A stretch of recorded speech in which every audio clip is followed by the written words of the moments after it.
No tengo casa. La tuve una vez, pero ya no. Mis hijos la han vendido y no les culpo. Debería haber estado ahí para ellos, especialmente en un momento así. Ellos perdieron a una madre. Yo perdí una parte de mí mismo. Pasamos 40 años juntos. Ella fue mi primer beso y solo teníamos 9 años. De puntillas bajo el muérdago, durante toda una vida construimos algo juntos. Algo hermoso e intrincado y solo para nosotros. Y entonces ella murió y yo me quedé atrás. Después me sentí tan solo. La compañía de los demás, incluso la de mis propios hijos, no me gustaba. Hueca y delgada, como cartón. Sin consuelo.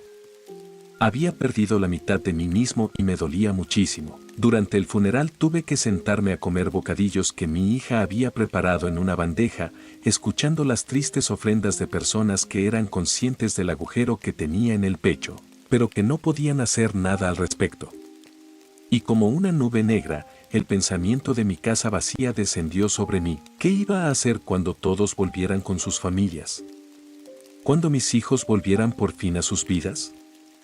Solo la primera noche después de registrarme en el Hotel Dunraven comprendí la gravedad de mi decisión. No iba a volver. No iba a fingir que la vida seguía teniendo sentido. Me senté en mi habitación, pedí una copa y esperé. Y 15 años después, sigo esperando. Incluso después de que cerraran el hotel, incluso mientras el edificio se desmoronaba, mientras el papel pintado se descascarillaba, los extraños saqueaban y la madera empezaba a pudrirse, yo permanecí. Envejecido pero aún vivo. Este lugar me ha convertido en un hombre diferente. He tenido que adaptarme, soy un carroñero. Desesperado, frío y hambriento, pero es su ausencia lo que más siento como un dolor en el pecho. Incluso después de todo este tiempo. Tal vez me estoy castigando. No lo sé. Creo que solo quería ser otra persona y este lugar lo hizo posible. Parece que fue hace toda una vida cuando estaba en mi jardín y cocinaba hamburguesas en una parrilla abierta, escuchando a mi futuro yerno parlotear sobre el fútbol mientras mi mujer y mis hijas reían a lo lejos. Estoy tan lejos de aquel hombre que no sé si alguna vez fuimos la misma persona. Ahora solo queda este hotel. Qué lugar tan especial, Dunraven. Picaportes de latón descolorido en cada puerta. Alfombras rojas estampadas por los pasillos. Barato, pero de lujo. Más grande por dentro de lo que la mayoría de la gente espera. No sé cómo lo encontré, pero lo hice y ahora soy su único cuidador. De vez en cuando los cazadores de fantasmas llegan a Dunraven pensando que está encantada. Las historias suelen centrarse en las víctimas del asesino más infame del hotel. Una gerente que envenenó a cientos de huéspedes y cuyas acciones obligaron al cierre definitivo del edificio. Nadie pudo averiguar qué usó o cómo lo hizo. Hubo preocupación por el moho negro. Tal vez algún producto químico inaudito o un alucinógeno ilícito. Su testimonio no fue más que un balbuceo de histeria y pasó sus últimos días en un manicomio. Nadie sabe con certeza lo que ocurrió, pero los daños son espectaculares. Durante 18 años murieron decenas de personas, y no de enfermedades mundanas. Implosionaron en una brillante locura, fermentando en rincones oscuros mientras sus mentes se llenaban de agujeros. Pasaron meses hasta que se hizo evidente la magnitud de la locura. Un huésped se ahorcó saltando desde el tejado. De cabeza, como un clavadista olímpico. Otro, un médico, murió intentando estirparse el apéndice en el comedor mientras los demás huéspedes seguían comiendo. Y un grupo de niños de 11 años, que visitaban la costa en una excursión, se reunieron una mañana en el vestíbulo y golpearon hasta la muerte a su miembro más pequeño mientras su profesor observaba sentado, calificando a cada niño según su actuación. Los huéspedes que se alojaban aquí durante este periodo soñaban con alquitrán hirviendo y océanos de color rojo sangre hasta donde alcanzaba la vista. Se regocijaban en su propia destrucción, sus mentes se derretían por los bordes mientras la moral fluía suelta como cera caliente. Pero esto es solo la punta del iceberg. Incluso cuando estaba abierto, el personal, una rotación siempre cambiante de los adolescentes de la ciudad, lo odiaba y lo temía a partes iguales.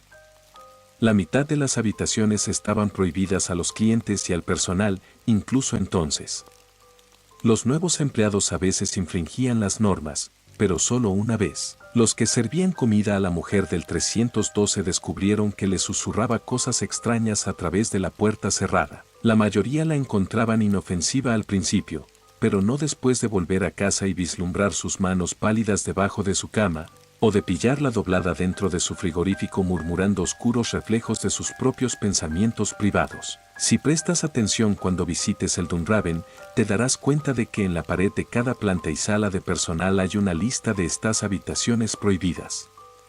Los empleados atentos se habrán dado cuenta de que la 312 estaba en esa lista, con el añadido de que todas las peticiones de servicio de comida a su ocupante debían ser ignoradas. Desde que el hotel se convirtió en una ruina, llevo siempre encima una copia de la lista junto con algunos apéndices propios. Algunas habitaciones son relativamente seguras. Es fácil entrar en la 804 y evitar el sillón de cuero rojo que ha disuelto a más de un huésped geriátrico en busca de una siesta vertical, pero otras habitaciones son una sentencia de muerte.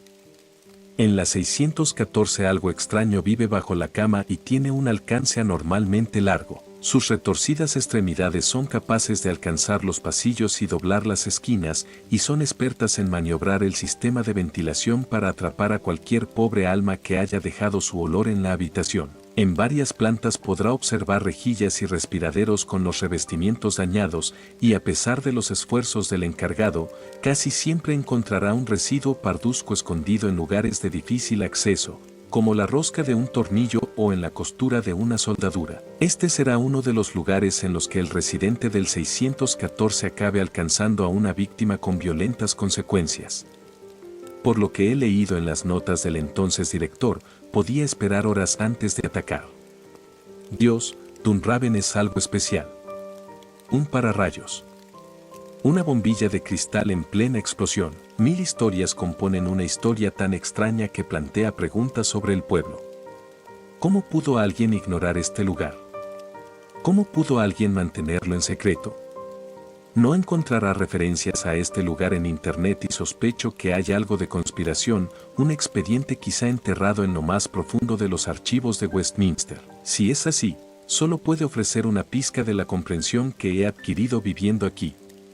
Todo lo que necesito está en el hotel. 9 pisos, 600 habitaciones. Cerca, una costa galesa en ruinas y un mar gris donde las cosas viejas llegan a la orilla. Toca el suelo o la arena en cualquier lugar entre el hotel y el agua y sabrás que quedarte aquí es ponerte en el camino de una historia tan antigua que corre el riesgo de aplastarte bajo su pisada. No me sorprende que el Dunraven siga en pie incluso años después de su cierre. Fuera de la puerta principal había 3 excavadoras oxidándose. Vinieron a derribarlo todo, pero de eso hace ya 12 años. ¿Dónde están los hombres? Chalecos amarillos y cascos tirados por el suelo por el pánico. Cualesquiera que fueran los planes para demoler el Dunraven, dudo que sigan en marcha. Para mejor, creo. ¿Qué harían con el hueco de la escalera? Estaba tapiada cuando llegué, pero la he abierto, aunque me costó unas cuantas semanas respirar con un mazo. Cuando había personal, no paraban de quejarse de que el propietario la mantuviera cerrada. No entendían por qué tenían que subir y bajar todo por la escalera principal, donde los huéspedes a menudo les reñían por estorbar. Una mirada a la escalera prohibida y comprendí perfectamente por qué la habían sellado. Era enorme, demasiado grande para un edificio como este. Dejé caer un ladrillo y nunca lo oí aterrizar.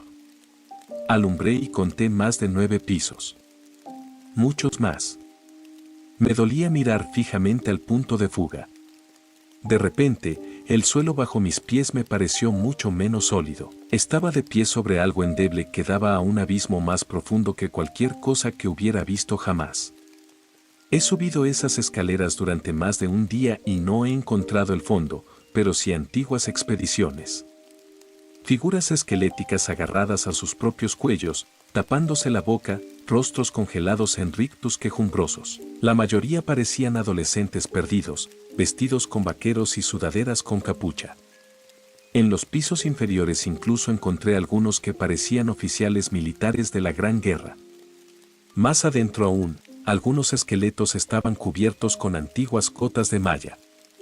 ¿Cómo se derriba algo así? Metes una gran máquina amarilla en esa escalera y lo único que va a pasar es que vas a perder tu gran máquina amarilla. Evito ese lugar como si fuera radiactivo. ¿Quién sabe qué podría vivir ahí abajo, subsistiendo de cosas invisibles? En lugar de eso, me paso el día yendo de habitación en habitación, rebuscando entre las cosas que la gente ha dejado atrás. Escucho lo que dicen las paredes. La historia de este lugar es una conexión inquietante con tantas vidas olvidadas. Se siente como un dolor compasivo.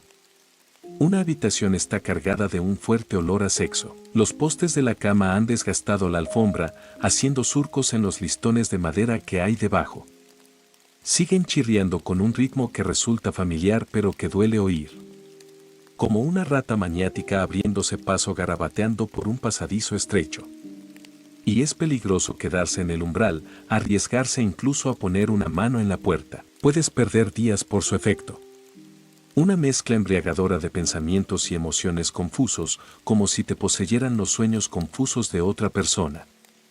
Las pocas veces que he tenido la mala suerte de quedar atrapado por su efecto, me he despertado días después dolorido y privado de sueño. Cerraron la sala en la década de los 30 tras la quinta serie de víctimas mortales y, sabiendo lo que sé, me sorprende que tardaran tanto.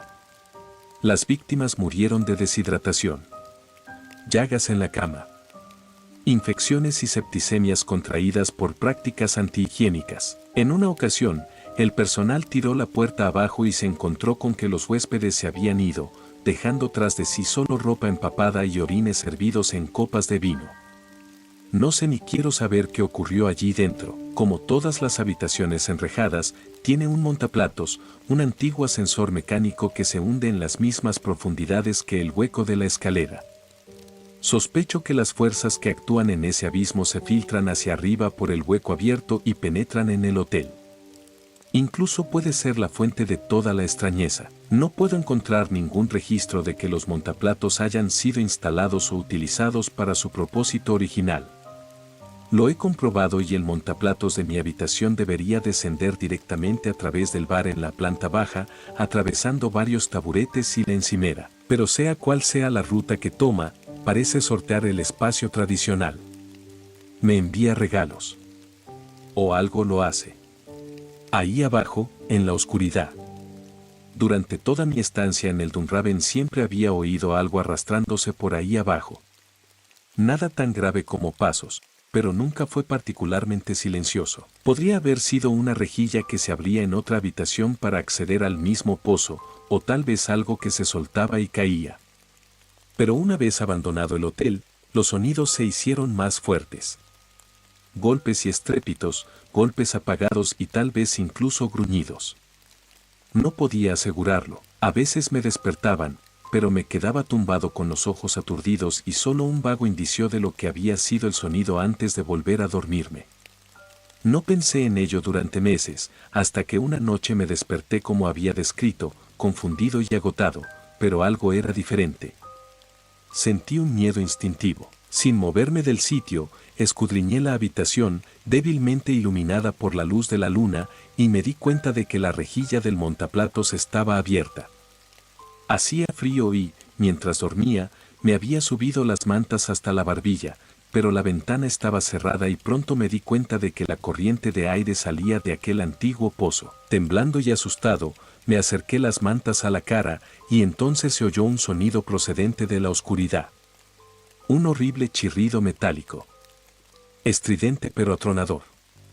Algún mecanismo antiguo que volvía a la vida en las entrañas del edificio. Pasó rápidamente y me pregunté qué sería, pero antes de que pudiera armarme de valor para levantarme y cerrar el montaplatos, el sonido se repitió. Ya estaba despierto y comprendí rápidamente que, fuera lo que fuera, estaba muy, muy por debajo de mí. Esto me alivió un poco, pero solo un poco, porque el sonido se repitió. Y luego otra vez, y otra vez. Y me di cuenta con creciente horror de que alguien estaba manejando el ascensor, agitando mano sobre mano el cabrestante para elevar la plataforma, haciendo sonar la cadena y sacudiendo el óxido de una máquina centenaria. Una y otra vez, un tirón tras otro, hasta que pronto no hubo pausa entre los tirones y entonces, helado y aterrorizado en mi propia cama, ya no pude negar lo que mis oídos me decían claramente. El montaplatos se acercaba a mi piso. Por alguna razón, mi cerebro eligió este momento para recordarme a todos los niños que han desaparecido en el Dunraven a lo largo de los años. De los innumerables padres que pasaban ociosamente unas horas en el bar de abajo para volver a sus habitaciones y no encontrar nada, salvo sábanas revueltas y otros sutiles signos de lucha presa del pánico, y me imaginaba lo que pasaban esos niños. Me los imaginaba como yo, tumbados en la cama, oyendo acercarse el montaplatos con un mecanismo ululante, incapaces de quitarse de la cabeza la idea de que algo había entrado en el espacio cerrado y subía inexorablemente hacia ellos. ¿Se taparon los ojos con las sábanas para ocultarlo? ¿Se metieron debajo de la cama? Esperaron con la respiración contenida a que cesara el chirrido y se oyera el sonido silencioso de unos músculos inhumanos saliendo de aquella pequeña caja metálica. Se imaginaban que si se quedaban quietos, perfectamente quietos, podría pasar a engullir a algún otro niño. ¿Funcionaban estas estrategias? Los nervios ya me habían vencido. No podía moverme. Solo podía mirar hasta que por fin apareció el ascensor. Una caja completamente negra. En aquellos segundos se me hizo eterno, cada uno de ellos mucho más largo de lo que cualquier mente humana podría soportar, mientras miraba fijamente los oscuros recovecos del montaplatos hasta que, por fin, algo me devolvió la mirada. Un par de ojos amarillos y una mano de 3 dedos que se aferraba a la escotilla abierta. Por un momento, el mundo me pareció vertiginosamente irreal, pero no podía romper la tensión. Solo podía quedarme tumbado, temblando y preguntándome si mi corazón iba a ceder por fin y a estallar dentro de mi pecho. No estoy seguro de cuánto duró realmente, pero al final el brazo se estiró y tiró de la reja para cerrarla, y el sonido del metal torturado comenzó de nuevo. Lentamente, el mecanismo se elevó hasta perderse de vista. Cuando salió el sol, envalentonado por la luz del día, corrí hacia allí y me aseguré de que la maldita cosa estuviera bien cerrada, de que no hubiera nada más al acecho fuera de la vista. Por un momento me pregunté si no habría sido un sueño, pero las marcas de arañazos en el interior del hueco del montaplatos decían lo contrario. Decidí cambiar de habitación. Pero esto no sería el final. Si elegía una habitación sin montaplatos, tardaría menos de una semana en aparecer otro en la pared. Por mucho que me moviera, lo único que conseguía era esparcir el maldito trasto por todas partes. No había forma de evitarlo. La mayoría de las veces pasaba por delante de mi habitación, con las ruedas chirriando mientras se arrastraba desde el sótano hasta Dios sabe dónde. Pero algunas noches la rejilla se abría y aquellos ojos amarillos me miraban desde las sombras, y aunque nunca salía sigilosamente y daba vida a mis peores pesadillas, no podía evitar que me mirara fijamente, ni el miedo paralizante que me infundía. Evidentemente, en el pasado he corrido peligro ante el Dunraven, pero siempre por haber entrado sin autorización en una de las muchas salas prohibidas. Esta fue la primera y única vez que algo en el Dunraven pareció fijarse en mí y, lo que es peor, perseguirme. Y me persiguió. No importaba qué habitación eligiera, pronto aparecía un montaplatos y no mucho después esa cosa me seguía. No todas las noches. A veces con tan poca frecuencia como una vez al mes. Pero, ¿con qué frecuencia hay que pasar por eso para que te afecte gravemente? Cada vez me costaba más dormir. Y sin embargo, de alguna manera, imposiblemente, se hizo más extraño. Un año después de empezar, me desperté y vi que el montaplatos ya estaba en mi planta. Iluminado como estaba por el sol de la mañana, pude ver inmediatamente que no había ninguna cosa de ojos amarillos acechando, pero eso no significaba que estuviera vacío. Algo había sido colocado cuidadosamente sobre la plataforma, pulcramente centrado, casi presentado. Un viejo reloj de bolsillo estropeado con una tapa de latón descolorida. Suciedad y mugre lo cubrían por dentro y por fuera, pero aún así tuve la impresión de que alguna vez había sido valioso para alguien. Tras pulirlo un poco, encontré una vieja inscripción en el interior. Era mi nombre de pila, pero nunca lo había visto antes y lo atribuí a una coincidencia. Después siguieron llegando regalos, una peculiar variedad de recuerdos sentimentales de Dios sabe quién. Un álbum con fotos de un joven de la RAF. Una declaración misionera del tiempo que el mismo hombre pasó predicando en África, a juzgar por el nombre común. Nada de eso significaba nada para mí. A veces incluso había efectos prácticos, como un gorro de lana en invierno o un buen par de botas después de que las mías se deshicieran. Pasarían años coleccionando estas cosas extrañas antes de que me diera cuenta de que había una relación extraña. Si exponía el regalo más reciente en cualquier lugar de mi habitación donde fuera visible desde el montaplatos, cesaban las chirriantes visitas nocturnas. De este modo, creo que encontré el único regalo real que quería, que era simplemente que me dejaran en paz para poder dormir a pierna suelta. Por aquel entonces me di cuenta de que algunos de mis efectos personales habían desaparecido. La mayoría eran cosas que no me importaban. Y los robos eran tan infrecuentes que apenas merecía la pena preocuparse por ellos, sobre todo teniendo en cuenta las noches en vela que pasaba mirándola a los ojos durante lo que podían ser horas. Pero lo que más me angustiaba era una caja de hojalata llena de las últimas cartas que recibí de mi hija. No las había leído, las cosas se habían agriado entre nosotros después de que me marchara y sabía hacia dónde se dirigían. Aún así, era agradable tenerlas, saber que existían. Aparte de eso, los robos fueron menores y pronto cesaron, pero los regalos siguen llegando 1 o 2 veces por semana, incluso hoy en día. En cierto modo, esto refuerza mi conexión con el lugar. No sé por qué, pero de todos los extraños ocupantes del Dunraven, a quien más temo es a esa cosa. Es la forma en que me mira. No sé cómo describirlo, solo he visto su cara una vez. Una pesadilla viviente que me persigue hasta el día de hoy. Comenzó con 3 estudiantes de cine con los que me tropecé mientras deambulaban por el vestíbulo arrullados por toda la bonita destrucción. Les pillé mientras bromeaban sobre volver al Dunraven para rodar una película de terror, con sus risitas infantiles resonando por los pasillos. Los sonidos se detuvieron cuando me oyeron acercarme, luego un momento de vacilación cuando me colé por una de las puertas medio bloqueadas en busca de esos ruidosos intrusos y nos encontramos cara a cara. 2 de ellos, hombres jóvenes, parecían desconfiar de mí. Uno de ellos incluso cerró el puño y el otro apretó la cámara como si fuera a usarla de cachiporra. Pero la joven entre ellos solo esperó un instante antes de sonreír, extender una mano en busca de un apretón y declarar: «Hola». Tenía un parecido pasajero con mis hijas, pero eso fue suficiente para explicar lo que pasó, supongo. Hablamos. A diferencia de todos los demás, cuando me pidieron una entrevista acepté. Y lo que es más extraño, la mayor parte de la entrevista fue bien. Al menos hasta cierto punto. Supongo que les interesará la historia del gerente, pregunté mientras les traía sus tazas de té. Creyeron que no me había dado cuenta de que inspeccionaban las tazas. Creo que les sorprendió encontrarlas limpias, pero he aprendido a no tomarme ese tipo de cosas como algo personal. En realidad, respondió la joven, Rachel. Solo nos interesa una habitación. Forma parte de un proyecto sobre la historia familiar en el que estamos trabajando. El hermano de mi abuelo desapareció aquí cuando era joven. Eran una familia un poco conservadora.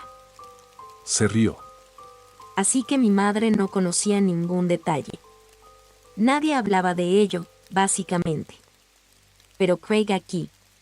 Uno de los hombres saludó. Hizo un poco de investigación y encontró el nombre de mi tío registrado en unos viejos archivos policiales digitalizados. Resulta que mi tío desapareció mientras estaba aquí. ¿No es increíble? Después empezamos a leer sobre la historia de este lugar y pensamos que sería un gran proyecto. Así que, bueno, aquí estamos.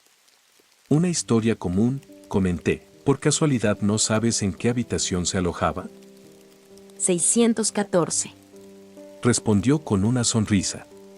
Así que ese será el centro de nuestro proyecto. Se me encogió el corazón. Todo lo que había leído sobre la cosa del 614 me decía que era un asesino implacable y que no había ningún lugar en el hotel donde estuvieras a salvo. Recordé haber leído el relato del gerente sobre una joven camarera a la que había desgarrado a través de las cañerías del baño de la 9ª planta. Le había temblado la mano al registrar los detalles, la expresión de su rostro, el sonido de sus huesos al romperse. El momento en que las vísceras habían fluido de su boca y toda la luz se había extinguido finalmente en aquellos ojos. «No puedes entrar ahí», tartamudeé. ¿Por qué no? Preguntó uno de los hombres a la defensiva. La joven le dirigió una pequeña mirada. Es difícil decir qué era, pero sin duda había desaprobación. «Está prohibido», le dije. «No hay acceso. Y además, no es seguro». ¿Por qué dices que no es seguro? Preguntó. Amianto, respondí un poco demasiado rápido. No habría convencido a nadie con esa actuación. Entonces tendremos que ir al médico. Añadió Craig. Tenía una expresión de satisfacción y estaba claro que no le gustaba que le dijeran lo que tenía que hacer. Poco a poco, basándome en esa expresión y en su respuesta, me di cuenta de hacia dónde iba esta conversación. O, mejor dicho, a dónde había llegado ya. ¿Por qué necesitas visitar a los médicos?, le pregunté. Bueno, nos has pillado a la salida, dijo Rachel. Llevamos aquí desde las 5 de la mañana y habíamos filmado todo lo que necesitábamos del hotel y de la habitación donde desapareció mi tío cuando nos enteramos. Tienen que irse, ahora mismo. Me levanté e inmediatamente hice mi mejor imitación de un viejo loco, que en realidad no tenía mucho de imitación. Creo que fue alrededor de la 3ª taza que les lancé a la cabeza, rompiéndola contra la pared en una salpicadura de cerámica, cuando por fin entendieron el mensaje. Aún así, los perseguí. Salí por la puerta, por el pasillo. Luego bajé una escalera tras otra hasta que todos nos abrimos paso por el vestíbulo. Los jóvenes me gritaban pero no se atrevían a arremeter contra un anciano, mientras Rachel se limitaba a llorar en brazos de Craig, que se mostraba especialmente protector. Pero no cedí, ni siquiera cuando una punzada de arrepentimiento me recorrió al ver el rostro lloroso de aquella joven. No estaba tan asustada, creo, sino más bien angustiada al ver que alguien en quien aparentemente confiaba se volvía contra ella. Fue una escena horrible. Tuve que interpretar un papel feo. Pero el arrepentimiento no duró mucho. En todo el alboroto solo yo me di cuenta de los extraños sonidos apagados que recorrían algunos de los conductos de ventilación de los pasillos, o la forma en que, mientras permanecían en la puerta del hotel, momentáneamente desafiantes mientras yo gritaba obscenidades, se produjo un deslizamiento de movimiento en los montones de basura que se habían acumulado en el vestíbulo. Algo estaba allí abajo con nosotros. Podrían haberlo confundido con una simple rata. Pero yo sabía que no era así. Al final conseguí sacarlos, pero no antes de que uno de los jóvenes y yo llegáramos a las manos. Nada grave. Le empujé, un último empujón para cruzar el umbral, e instintivamente su mano salió y me alcanzó en el labio. Sangrando, me aseguré de que dejaba libre la salida, tiré de la puerta y escupí en la mugrienta ventana. La sangre y la saliva corrían por el cristal. Se quedaron al otro lado horrorizados antes de darse la vuelta para marcharse. Vi cómo los dos hombres consolaban a la joven de camino a su coche. Entonces me di la vuelta, dispuesto a volver a mi habitación y empezar a compadecerme de mí mismo. Estaba a medio camino hacia las escaleras más cercanas cuando oí que se abría la puerta. No era excusa, Jesucristo, Craig, él tiene probablemente 80. Tenemos que asegurarnos de que esté. Debió sorprenderse al ver la extraña mano brillante que le agarraba el tobillo porque hubo un momentáneo, tan silencioso que era fácil no verlo. Y entonces llegaron los gritos. La pusieron boca arriba y la arrastraron lentamente. Cuando sus dos protectores irrumpieron tras ella, apenas tuvieron tiempo de darse cuenta de su posición antes de que empezaran sus propios gritos de auxilio. Cayeron con golpes casi cómicos, agitando los brazos en el montón de basura que cubría el suelo hasta los tobillos, mientras algo invisible tiraba de los tres en una dirección. La escalera, la puerta secreta oculta en la sala de personal detrás del mostrador de facturación. Cuando me di cuenta de a dónde se dirigían, los dedos de Rachel ya estaban agarrando los paneles de madera en un intento desesperado por detenerse. Pero fue inútil.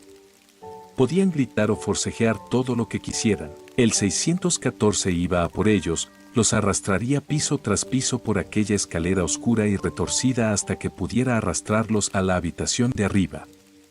Por un momento me pregunté cómo podría hacerlo. Todas las demás entradas seguían tapiadas, pero entonces pensé en el diente que había encontrado una vez en un conducto de ventilación imposiblemente pequeño. Nada decía que tuvieran que seguir vivos al otro lado. Podía haber hecho un pequeño agujero en la entrada tapiada que le permitiera deslizarse hacia abajo, y eso era todo lo que necesitaba para recuperarlos. Los ojos de Rachel se cruzaron brevemente con los míos.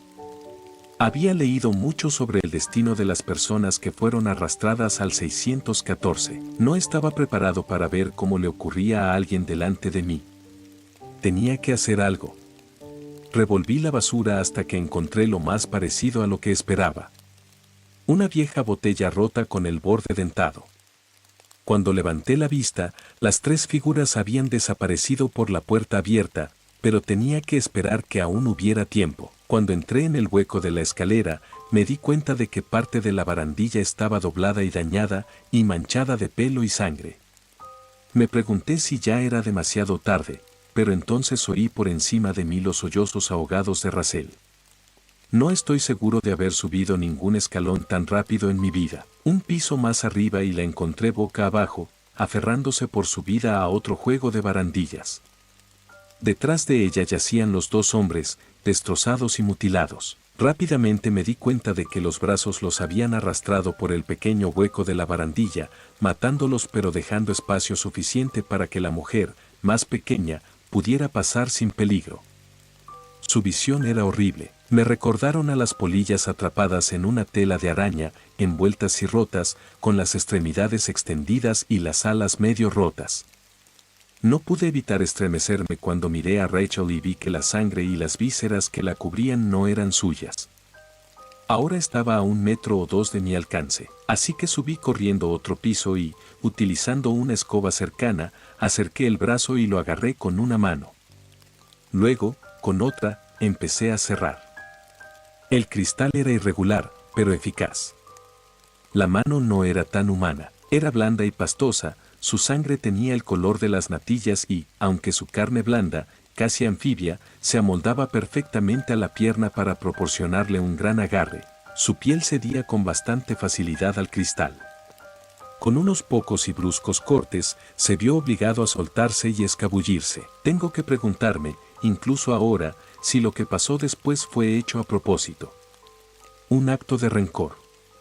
Lanzó a Rachel por el hueco oscuro de las escaleras y ella cayó como una piedra fuera de la vista. No lloró. Incluso podría haber caído inconsciente en ese momento, pero cayó tan rápidamente en la oscuridad que me quedé allí, parloteando, incapaz de procesar la brutal pérdida. Esperé a que pasaran los minutos, gritando desde abajo y esperando desesperadamente una respuesta, pero no hubo nada. Solo silencio. Un silencio brutal e inquietante. Al final, simplemente tuve que aceptar que se había ido.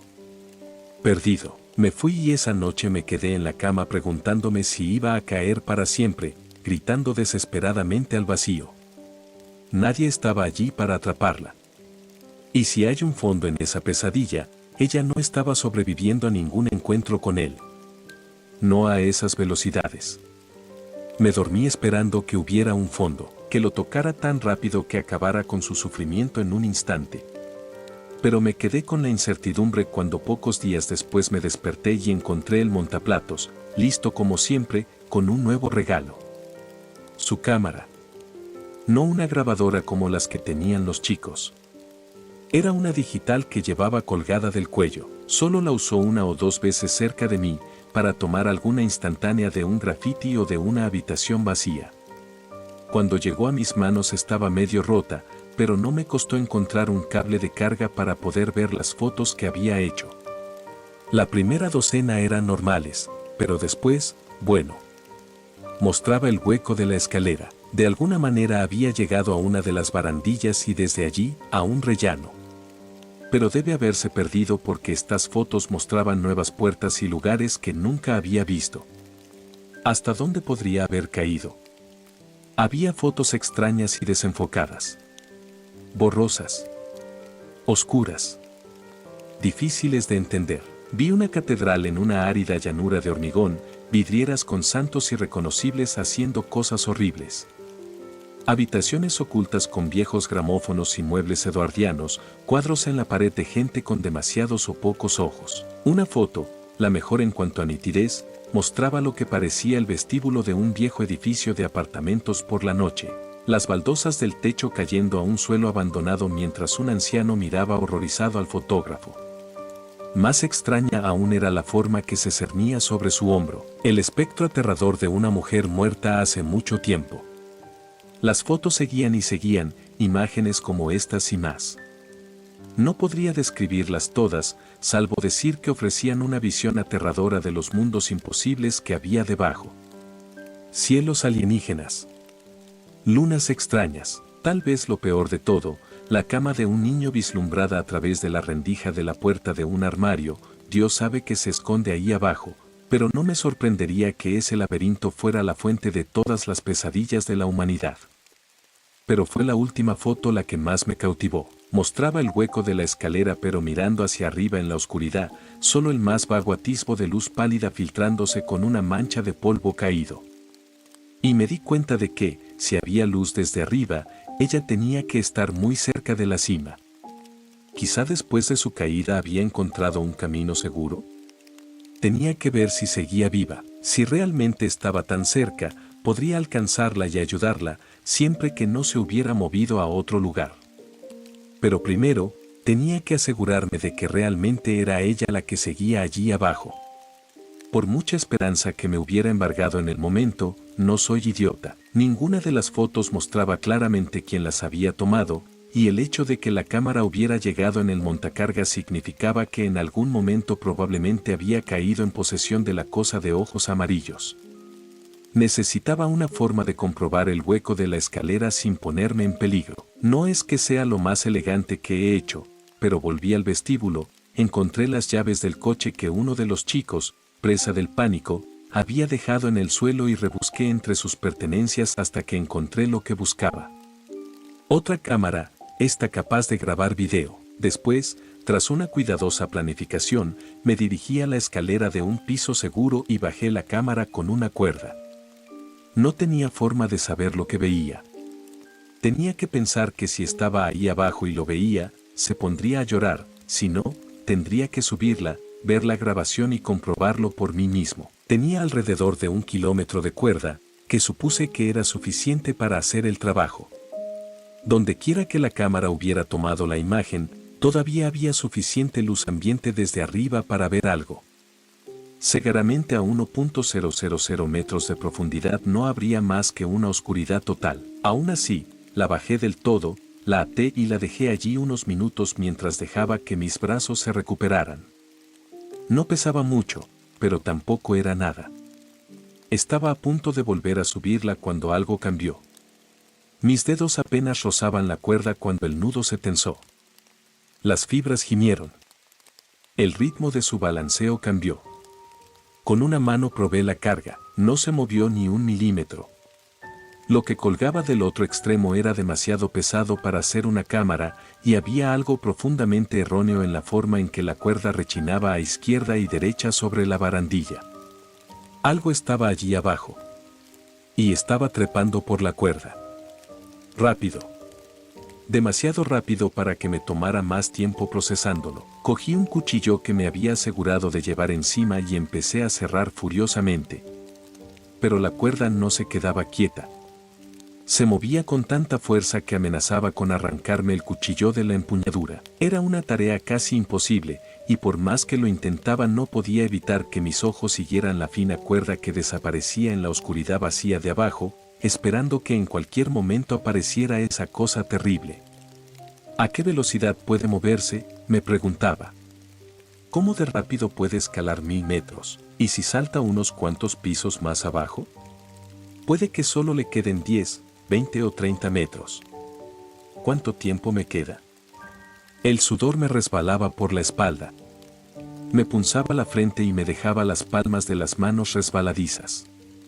Me costaba aún más sujetar el endeble cuchillo de cocina. Me mordí el labio con tanta fuerza que me sangró tratando de mantener la concentración, de impedir que se desviara una y otra vez hacia la oscuridad. Al final solo quedaban unos pocos hilos apretados que se sostenían cuando el cuchillo cayó de mis torpes manos. Sin quererlo, grité, desesperado y asustado, y me incliné para intentar cogerlo antes de que la gravedad se lo llevara para siempre. Cuando el cuchillo cayó brillando en la sombra, surgieron 2 ojos amarillos. Brillantes y ansiosos, encendidos con una inteligencia malévola que nunca antes había apreciado. Eran diminutos, más pequeños que un guisante, e incrustados en una cabeza deforme cubierta de escasos bigotes blancos y fibrosos que le daban un aspecto antinaturalmente joven y viejo al mismo tiempo. Tal vez fuera humano. ¿Quién sabe? Sobre un hombro encorvado y musculoso llevaba el cuerpo de la pobre Rachel, mientras utilizaba sus 2 manos de 3 dedos para agarrar la cuerda e impulsarse hacia arriba una tras otra. Con una de sus enormes manos levantó el brazo y por un segundo vi mi propio futuro. Lo vi apretando aquellos grotescos dedos de gusano alrededor de mi cabeza y aplastándola como un melón. O peor aún, vi cómo me arrastraba hacia las profundidades. Vivo pero no muerto, Dios sabe para qué. En el último segundo, la cuerda se rompió. La mano no llegó a mi cara por escasos centímetros. Las uñas amarillas, romas y medio tragadas por la carne inflamada, casi rozaron la punta de mi nariz. Sus extraños ojos expresaron, por un instante, una especie de triste sorpresa antes de empezar a caer. No perdí tiempo en marcharme. Corrí más rápido que en años hacia el hotel y, después, a mi habitación, donde cerré la puerta con pestillo y empecé a tirar de los muebles de la entrada. Aturdido, vi el montaplatos y recordé aquellos ojos amarillos y aquella mano extraña y empecé a sentir pánico una vez más. Sin duda era la misma criatura, así que me pasé el resto del día echando el cerrojo a esa maldita cosa. Clavé tablones de madera. Atornillé, martillé, pesé. Al final incluso cogí un armario de otra habitación y lo deslicé. Aún así no parecía suficiente. Y nunca lo sería. No podía sacarme de la cabeza la imagen de su maldita cara. Parecía triste. Parecía perdido. Jesucristo, todos esos regalos habían venido de esa cosa, la mera idea me repugnaba. De algún modo, imposiblemente, la realidad era peor que cualquier cosa que pudiera haber imaginado y de repente me sentí agradecido de que durante años hubiera permanecido oculto en las sombras del montaplatos. Haber visto aquella cosa monstruosa mirándome con lascivia a la pálida luz de la luna, quizá nunca hubiera vuelto a dormir. Tuve que preguntarme qué era y por qué había venido a por mí. Así que esperé en la habitación e intenté no dormir, pero eso no es fácil para un viejo como yo. Después de toda la emoción, la adrenalina y el miedo, me dormí justo antes de medianoche y me desperté por la mañana, todavía erguido en mi silla, con la cara vuelta hacia el montaplatos. Todos mis preparativos habían sido en vano. Las tablas habían sido arrancadas. La rejilla se había desprendido de la pared. El armario volcado a un lado. Allí me esperaba, como tantas veces, el ascensor con un nuevo regalo del día, aunque este no había encajado tan bien en su interior. Era Rachel. Doblada. Comprimida. Huesos rotos. La piel pálida. La sangre goteaba espesa desde la plataforma hasta mi misma habitación y, con el corazón encogido, comprendí que era hora de volver a mudarme porque nunca más podría dormir tranquilo en aquel lugar sabiendo lo que manchaba la alfombra. Quería vomitar. Quería huir. Pero no podía olvidar la experiencia de toda una vida. Aquella cosa me había hecho un regalo, si lo escondía, si lo tiraba, sabía lo que eso significaba. Una visita nocturna. El chirrido de los viejos engranajes. Una noche en vela mirando a la oscuridad y ahora sabía lo que me esperaba, sería 1000 veces peor. Tras quizá las peores y más agotadoras 4 horas de mi vida, por fin la saqué del montaplatos y la senté en mi silla. Allí, a la vista de todo aquel engendro horrible. Después de eso me sentí seguro de que no quería volver a pisar esa habitación y comencé mis preparativos para mudarme. Nunca entenderé a esa criatura. Sus deseos y necesidades están más allá de mi comprensión. Su extraña obsesión por mí es enfermiza. Ni siquiera le bastó con torturarme con el cadáver de la pobre Rachel, sino que había metido la vieja caja de hojalata con mis cartas en una de sus manos. Por un momento me alegré de tenerlas de vuelta, pero luego la abrí y se me hundió el corazón. Todas estaban hechas pedazos. Todas menos un trozo de papel, en el que algo había garabateado palabras con una letra de pesadilla apenas legible. Las palabras me parecieron un galimatías. Por sí solas están bien, pero juntas pierden su significado. Las reproduzco aquí solo para que te hagas una idea de lo desquiciada que debe de estar esa cosa. Lo mejor que puedes hacer es llevarte el cuerpo de la chica e irte. Dar a sus padres un cierre. Es demasiado tarde para los jóvenes. El niño perdido en el 614 ya se los ha comido. Pero he mantenido a esta cerca. La he mantenido a salvo y he hecho lo poco que he podido para llevar su cuerpo a casa. Intenté dártela directamente, pero fallé. Esto fue lo mejor que pude hacer. Depende de ti hacer el resto del camino. Debes llevártela y dejar este lugar. Dunraven me cambió por fuera, pero a ti te ha estado cambiando por dentro. Mi trabajo es alimentar a Dunraven y lo he hecho durante más de un siglo, robando gente y depositándola abajo, pero no podía entender cómo viviste arriba tanto tiempo, casi como si el hotel lo deseara. A lo largo de los años se me ha ido aclarando poco a poco cuál es realmente tu papel. Y te doy esta última oportunidad de marcharte. Espero que esta carta te ayude a ver la verdad. Has sido manipulado, como yo, has sido reescrito para satisfacer las necesidades del hotel. ¿Por qué te has estado escribiendo estas cartas? Son unas galimatías. He visto lo que haces día tras día. Te observo. Tomas fotos de los hijos de otras personas y las enmarcas. Llevas un anillo de boda robado de uno de los cuerpos de los soldados en la escalera. Acaricias fotos de gente que nunca conociste y echas de menos a una hija que nunca existió. Ahora entiendo por qué estás aquí y espero que te tomes esta carta en serio. Cuando Dunraven cerró, perdió un cuidador. En ti se ha hecho otro.